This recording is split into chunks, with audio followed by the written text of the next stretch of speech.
and welcome back to my channel. So in today's video I'm going to be sharing with you 5 things that I think you should watch on Netflix right now. I'm going to try my hardest to describe these programs in a very short kind of bio without trying to give too much away, because that is the most annoying thing when somebody's trying to explain something to you and they kind of give away some of the secrets. So I'm going to try my hardest to kind of explain each program in a very short way. So the number one thing on my Netflix list at the moment is a program called You, and it's an American series that is filmed in New York, and it has Gossip Girl's Dan Humphrey in it, which takes a couple of episodes to kind of get out the mindset that he's not this like really cute high school crush anymore, and he's actually a bit of a psycho stalker. So the program You is about a guy who is really into this girl, but he's like into her from the second that he sees her. He kind of stalks the shit out of her and she doesn't know this at all, and yeah, he kind of finds out everything about her from her social media profile or what she posts online within like a few hours, and it all gets very, very creepy and some super dark stuff happens in it. At first when I was watching it I was thinking, oh, this is another kind of like lame teen thriller, but I actually think that it had a really good substance to it and it got really gritty, and I found myself kind of like addicted to watching it. I completely binge watched it in a few days over Christmas and I just loved it. I think that it had an element of humour to it as well, because it's kind of like, it's not very realistic in the sense that the things that he was doing could definitely happen, but I just think that he probably would have got caught for some of the things that he was doing. So don't expect it to be like completely like raw and gritty. It's definitely very Americanized and very like still teen thriller, but it is really good, and I do think that a lot of the things that happen in it kind of like had me almost hiding under my duvet because I was a little bit freaked out by it, and yeah, I just thought it was really, really brilliant. So next thing on my list is the now very infamous Bird Box, and I just wanted to mention it because I was one of the huge fans of it. I think that it is so, so good, but there's still so many people that haven't watched it, and I'm really surprised because when something like this comes out that people are talking about so much, I am one of these people where I have to get straight on it and see what everyone's talking about and get involved in the conversation. But I've mentioned it to so many people outside of YouTube, like at work and stuff, and they're like, no, I haven't seen it yet, and I'm like, why? It's so good. And I just think it, even if you don't think you're gonna like it, you kind of need to watch it to have an opinion on it. So I really, really liked it. It has Sandra Bullock in it, who is actually one of my favourite actresses. I think she's really, really good in it, and she kind of plays a character that I haven't really seen her play before.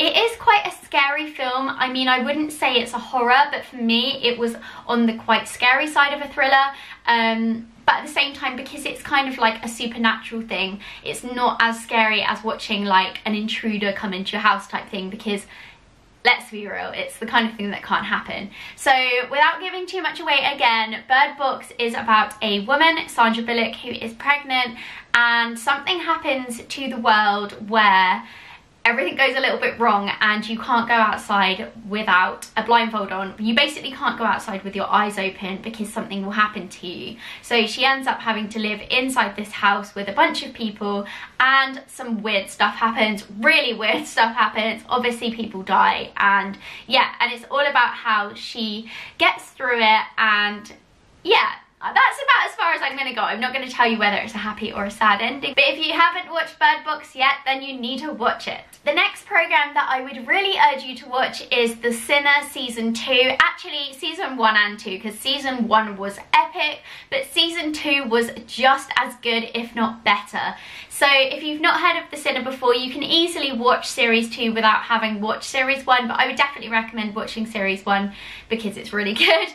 But Series 2 is about a detective called Harry, love that name, and he basically ends up going back to his hometown where he hasn't been since he was a little boy, or since like he was a teenager, and kind of like unravels his own story of why he's not been back to that town, whilst showing you the story that he is helping to investigate.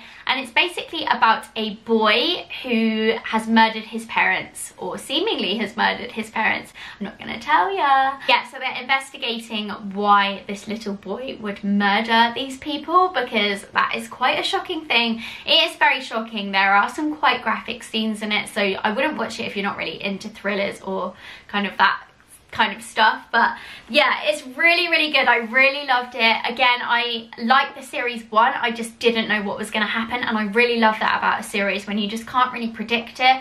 I do think it was a little more predictable than the first series. The first series, I just did not see coming what happened at all, because it was just mind-blowing, whereas this series you could kind of see what was gonna happen slightly, but again, I didn't know what the outcome was going to be, and that's what I look for in a series. It's really raw and gritty, and it's the kind of thing that you could totally see happening. Yeah, really, really enjoyed it. The next program I wanted to mention, again, is something that I don't think that many people have watched, or not that many people that I've spoken to, and it's been on Netflix quite a while, and we watched it last year and absolutely loved it. I've been dying for the second series to come out, and it's called The Rain, and it's actually a Danish series, but don't be put off like that. I am actually normally put off when something is in a language that I can't understand, because I just really don't like reading subtitles. But I must admit, after 5 minutes of watching The Rain and reading the subtitles and hearing the Danish, I just forgot that I was reading subtitles because it was so good. One tip though, don't watch it English dubbed, because it's awful. It's not the same at all. Just put up with the subtitles and read them, and you really will not notice that they're there. Please try and watch it, because it's so, so good. So basically, it's a little bit similar to the Bird Box thing, in the fact that you can't go outside because the rain does something to you, basically. And it's about a girl who's like a teenage girl and her younger brother, and they end up having to go underground and living in this like little bunker because they can't go out in the rain. And it's kind of about how they've grown up in captivity like that, and then they go to the outside world and kind of what happens next. And it's really, really good. It's very similar to The Walking Dead and a little bit like Bird Box, kind of like mixed into one, but it's really, really good, and I really, really enjoyed it. Again, it's not a horror, it's a thriller. I wouldn't say it's very scary, but there are some moments where you are quite freaked out by it. There's one particular episode where there is a bit of cannibalism, which was absolutely horrendous and kind of gave me nightmares, but it's a really, really good series nonetheless, and I can't wait for the next one to come out. And the last series that I wanted to recommend to you, that has again been on Netflix for quite a while, but I still don't think that many people have seen it, and it's called Manhunt Unabomber. Now this is actually based on a true story about a terrorist in America. I think it was back in the 60s, and he basically was doing mail bombs. So he was making his own bombs and putting them in the mail and sending them to people, random people, and blowing them up. And the series is about how the detectives caught him based on his writing style. So they had absolutely no physical evidence whatsoever, but they had a forensic linguistics discovery that basically ends up making them capture him. And I just think it's so, so amazing. It's really, really interesting about how they discovered forensic linguistics and how that's now actually a thing. Like that they actually use that to catch murderers and catch criminals. And yeah, I just really, really loved it. It's not a documentary, by the way. I feel like I'm making it sound like it's a documentary. It's a thriller drama series based on a documentary. It's also got some really amazing actors in it. Mr. Big's in it. That took a little while to kind of like get him out of the Mr. Big character. It's got Paul Bettany in it, who is one of my absolute favourite actors ever. He's in Gangster #1 if you haven't seen that amazing film. And it's also got, what's his name, guy from Avatar, Sam Worthington. He is one of the main characters in it. He plays the detective who kind of discovers this linguistics thing. But anyway, if you haven't watched it, it is really, really good. That is the end of this video, guys. I hope you've enjoyed it. I would really love to know what you've been watching on Netflix lately, because I'm always looking for recommendations. So do pop them in the comments section below, and I'll see you in my next video. Bye!